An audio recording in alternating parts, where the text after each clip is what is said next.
What up, everybody? It's Andrew from the Jaguar podcast coming back at you with another episode. In today's episode, we will be deconstructing the Tim Tebow signing. But before we start, as always, if you want to support the channel, hit that red subscribe button and hit that bell icon if you want updates on latest content. All right, so let's get into it.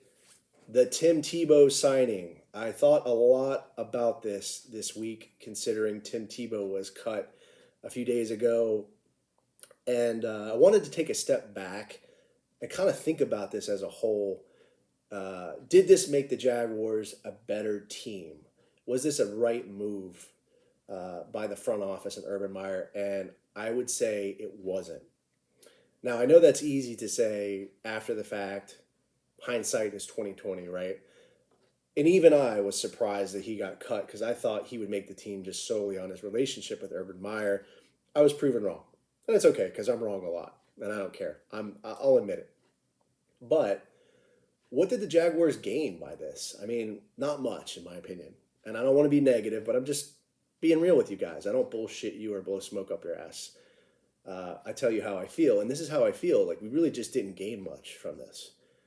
And, other than money, right? I mean, I think the Jaguars probably made some money off of jersey sales, or Tim Tebow maybe made some money up front, depending on his contract. I don't remember how it was structured, but Tim's a good guy. He'll probably donate it. So whatever. I don't think he did it for the money. But did the Jaguars gain anything from this as a team? Was our team better? Or did we get better? No, I don't think we did. And I'm not trying to be negative, but the Jaguars created this problem for themselves at the tight end position when they cut Tyler Eifert. And I made an episode about this. I discussed it. What do we do now at that position? That's a great question, right? Like, we had a tight end that was, leading the team at that position. He played 15 games. He had a cheap contract extension that we had to pick up, $5 million. That's peanuts. It's nothing. And then we cut him, and we create this problem for ourselves. And then we we sign Tim Tebow, has been out of the league for years, who's like, 34 years old. So he's he's on the tail end of his career. And we sign him, and we decide to give him a shot. And then he's cut after the first game against the Browns. Did not have a good game. Some of the blocks were suspect. He didn't get, I don't think he got any targets. So now we're back to square one.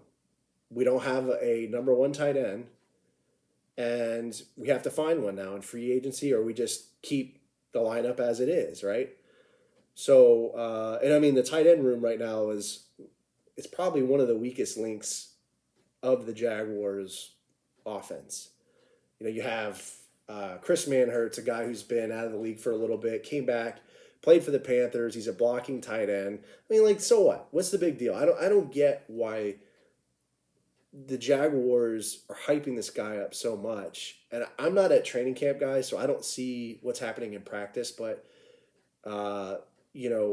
he's a blocking tight end. He didn't get any targets in the last preseason game against the Browns.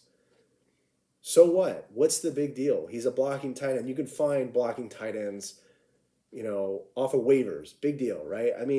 And blocking tight ends, they come in on, goal line setups, where you're running two tight ends. Occasionally you'll bring him in for like an I formation if you want to use him as a fullback.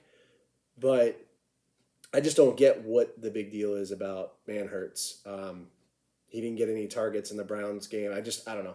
I think time will tell. Maybe I'm wrong. I hope I am. But, what's the big deal, really? And then you have James O'Shaughnessy, who I think is good. I like James O'Shaughnessy.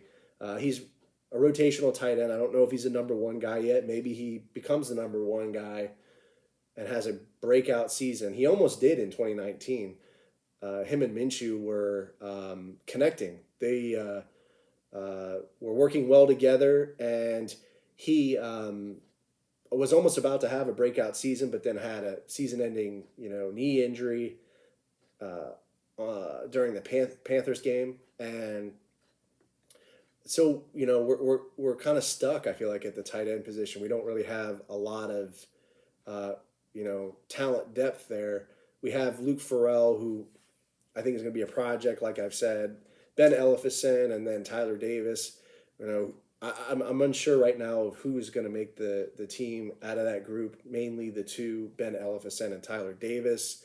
Tyler Davis caught a touchdown pass in the last game, so that was nice. But it's just unknown whether he's going to make the team or not. So more to come on that. But I just don't think.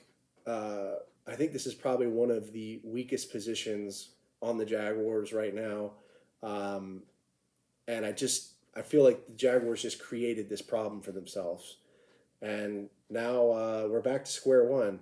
And it's unfortunate because I feel like we could have given that roster spot to somebody else, maybe picked up a free agent, traded, maybe a trade for like a Zach Ertz or a Hayden Hurst or Eric Ebron or whoever. But now, we're back to square one again. And it's really frustrating. I don't know what Urban Meyer is doing. I don't know what the front office is doing. I don't know what the grand scheme was or the end game was. I don't know what the vision is for this team. I keep hearing that Urban has a 1-year plan to turn this team into a winning franchise. But right now, it is not looking good. So let me know how you feel about this. Leave me a comment on the YouTube video or podcast episode. Subscribe to the channel as always, guys. Stay safe, stay sane, stay healthy. Go Jags, and I'll see you next time. Duval! What's up, everybody? It's Andrew from the Jaguar Podcast. Hope you enjoyed the video, and if you did, there's more content over here. Don't forget to subscribe to the channel as always. And remember, this is a podcast, so you can find this pretty much wherever you find podcasts. There I'll be doing interviews of current and former Jaguars players, including Joe Schobert, DeJuan Smoot, Shaq Quarterman, etc. And I also do interviews of former Jaguars players, including Natron Means, Jimmy Smith, Tom McManus, etc. So be sure to check out the podcast, subscribe to it, stay safe, stay sane, stay healthy, go Jags, and I'll see you next time.